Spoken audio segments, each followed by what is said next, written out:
La religión es el resultado de muchas edades de hambre espiritual, cuando el alma del hombre primitivo, hallándose a sí misma insuficiente, se postró con pavor ante la inmensidad de la naturaleza, en cuya grandiosidad infinita aquella vio un poder mucho más grande que el suyo propio.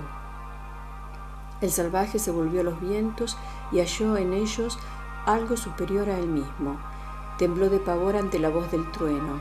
Quedó postrado de terror cuando las grandes tormentas rugían a través del mundo primitivo y los cráteres de los volcanes vomitaban piedras ígneas y cenizas candentes.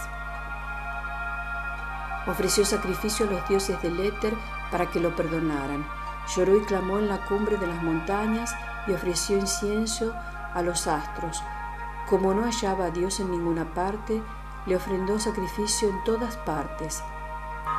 Vio que las cosechas se quemaban por falta de agua, que sus hijos se enfermaban delante de él. Sus esperanzas eran destruidas por una cosa desconocida, innombrada, que él no entendía, y la que era el factor determinante de todo pensamiento y de toda acción de su vida. No cabe duda de que fue en esa forma que se originó la primera religión, tal y como la concibe el espíritu primitivo. Recordemos las palabras de Pope. Yo, el pobre indio, cuyo espíritu inculto ve a Dios en las nubes y lo oye en el viento. El hombre es pequeño, la naturaleza es grande, el hombre es finito, la naturaleza es infinita.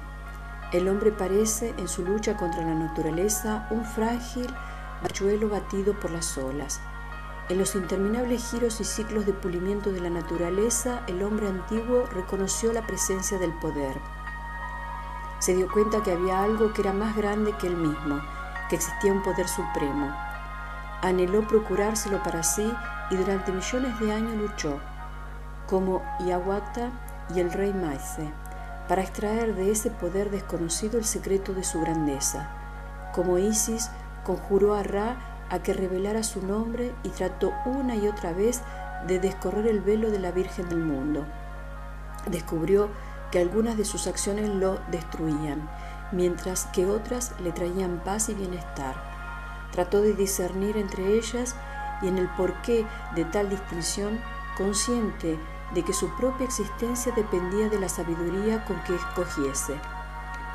Dándose al fin cuenta de que no podría dominar a la naturaleza por la fuerza, trató de dominarla por la obediencia. Nuestros códigos religiosos son resultado de los experimentos primitivos con que la mente humana, luchando por subsistir, fue conociendo gradualmente la voluntad de la naturaleza y amoldándose a esa voluntad. Tenemos hoy día el privilegio de poder echar una ojeada retrospectiva a la historia del género humano y de valernos de la experiencia acumulada en las edades históricas.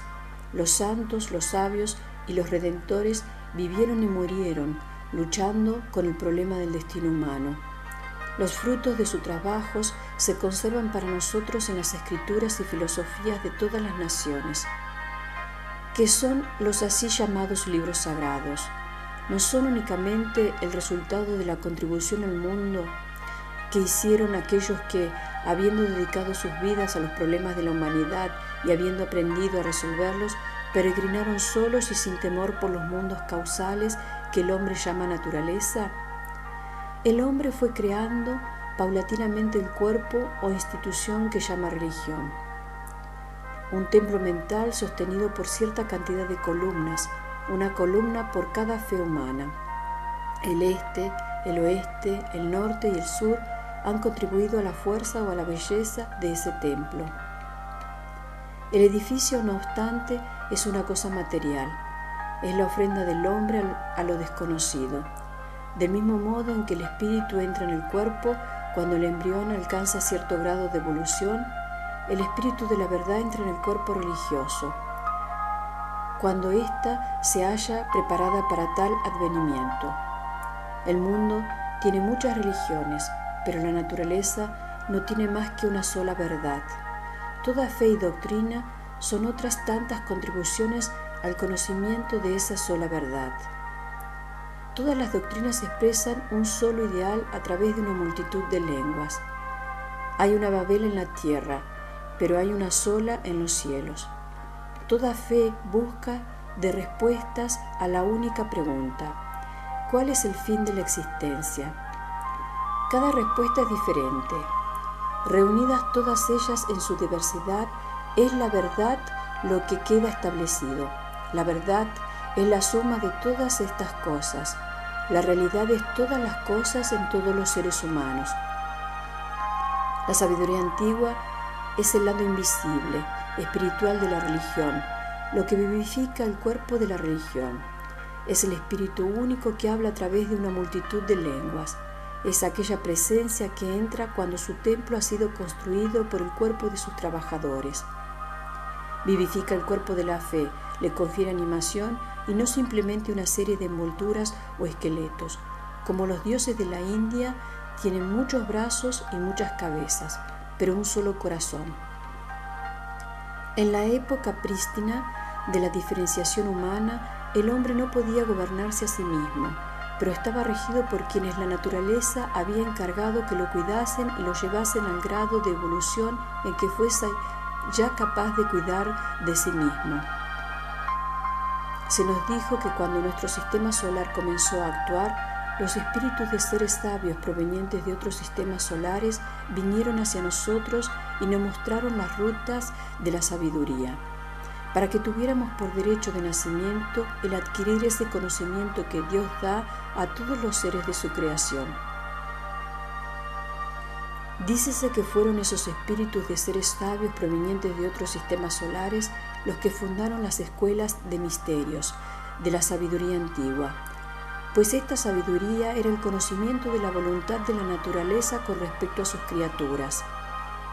El arte más elevado de todos los mundos es el arte de ser natural, pues lo que es natural sobrevivirá. Durante edades enteras, la religión se fundó en hipótesis falsas. Trató de llenar el mundo de milagros y de cosas antinaturales. Trató de tiranizar y de dogmatizar. Por esta razón está fracasando. La religión es, no cabe duda, un cuerpo, pero actualmente es un cuerpo sin alma. No ha construido su tabernáculo de acuerdo a la ley. No sirve honestamente ni inteligentemente a las necesidades del género humano, sino que antes bien se enreda a sí misma y enreda a sus miembros o feligreses en interminables disentimientos de credos, doctrinas y códigos, habiendo olvidado enteramente el espíritu de la verdad. Como consecuencia de esto, uno de los elementos más importantes de la vida humana está desapareciendo gradualmente de la faz de la tierra. Y a falta de una religión honesta, inteligente, bien intencionada y progresista, tenemos una edad de materialismo extremado en que el Dios de los hombres se trueca de figura dorada de un Dios desconocido en moneda dorada de uso práctico diverso. La sabiduría antigua nos dice que solo hay una religión y que el germen de esta religión fue plantado en las almas de las cosas en el comienzo del mundo. Este germen llegó a ser su poderoso árbol con sus raíces en el cielo y sus ramas en la tierra, como el bañán de la India. Del mismo modo en que todas las ramas penden del mismo tronco, todos los credos y religiones dependen de una misma fuente, de una misma luz, por todo lo que han sido, son o serán por siempre jamás. Algunas ramas son largas y fuertes, otras cortas y débiles, pero a través de todas ellas corre la vida misma.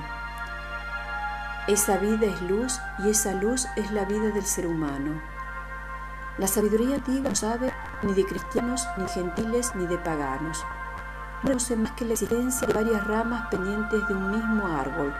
Cada rama es en sí misma incompleta, pero forma parte del árbol de la fe.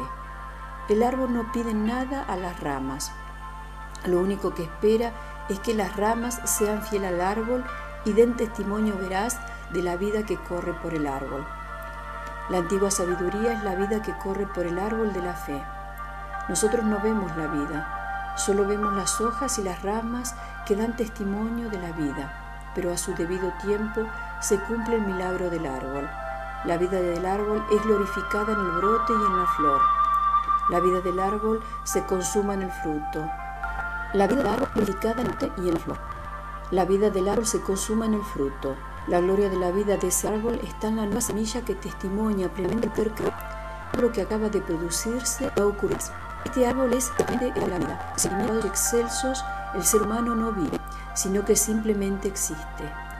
Si alguna de las ramas de ese árbol no da frutos, el maestro nos dice que hay que cortarla y arrojarla al fuego. Es de todo ser viviente al realizar tareas verdaderamente constructivas en reconocimiento de la vida divina que alienta en él. La mejor manera de glorificar a Dios es de que su criatura glorifique en sí misma y tú. En momentos pasados, los dioses se acercaban a los hombres y maestros de las esferas invisibles, trabajaban con unidad todavía en este planeta, entonces eran quienes fuesen los más sabios y veraces. Y con estos trabajaron, preparándolos para que pudieran retirado a los invisibles. Con estos hijos del hombre, especialmente instruidos e iluminados, dejaron los dioses la llave de una gran sabiduría, que era el conocimiento del bien y del mal. Dispusieron que esos hombres, así instruidos, fuesen sacerdotes y mediadores entre ellos, los dioses, y la humanidad que hasta entonces no había abierto los ojos que le permitiesen atisbar el rostro de la verdad y poder vivir. Amparados por la divina prerrogativa, estos iluminados fundaron lo que conocemos actualmente como los misterios antiguos.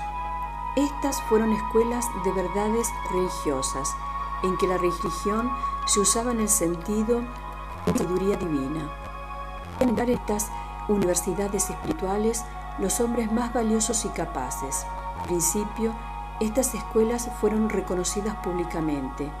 Se construyeron grandes templos para alojar a los sacerdotes y para efectuar los procesos y rituales de iniciación.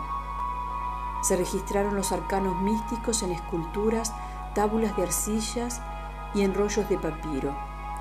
Generación tras generación se iluminó con la sabiduría encerrada en estos documentos conservados en los repositorios sagrados. Paulatinamente fue produciéndose una separación en las escuelas de misterios. El fervor y propósito de los sacerdotes de propagar sus doctrinas, en muchos casos, excedió aparentemente su inteligencia. De resultas de esto, se permitió a muchos aspirantes entrar en los templos antes de que realmente estuviesen preparados para la sabiduría que debían recibir.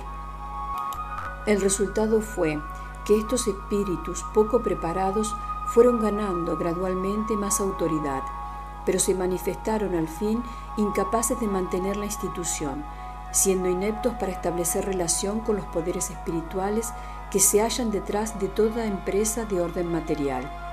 Y de este modo, las escuelas de misterios fueron desapareciendo. La jerarquía espiritual, servida a través de todas las generaciones por un número limitado de seguidores veraces y fieles, se desvaneció de la faz de la tierra. Mientras las colosales organizaciones de orden material, habiendo perdido el contacto con sus fuentes divinas, comenzaron a perder el rumbo y se fueron enredando cada vez más en ritos y símbolos los cuales ya no podían interpretar. Un ejemplo concreto e interesante de la deterioración de las escuelas de misterios y sus ritos se halla en el juego de niños llamado la comedia de Punch and Judy. Durante siglos la gente superficial de todas las naciones de Occidente rió con las curiosas travesuras de estas pequeñas figuras. El mundo hace tiempo que ha olvidado que este juego se originó entre los primeros místicos cristianos. Punch era Poncio Pilatos y Judy era Judas Iscariote. El pequeño garrote que lleva Punch es una réplica degenerada de los antiguos cetros de los dignatarios romanos de la Tierra Santa. También es probable que la famosa escena entre Punch y el niño haya sido tomada de la antigua historia cristiana del degüello de los inocentes. Es realmente digno de notar cómo a través de las edades, sea por transmisión oral, sea por alegorías o símbolos, sea por ejemplos naturales, las verdades reveladas a los antiguos se perpetuaron hasta nuestros días, a pesar de que siempre fueron ocultadas a los ojos de los profanos. Se ha dicho que la sabiduría no está en ver las cosas, sino en ver a través de las cosas. Al menos para el ocultista, esto es doblemente verdadero.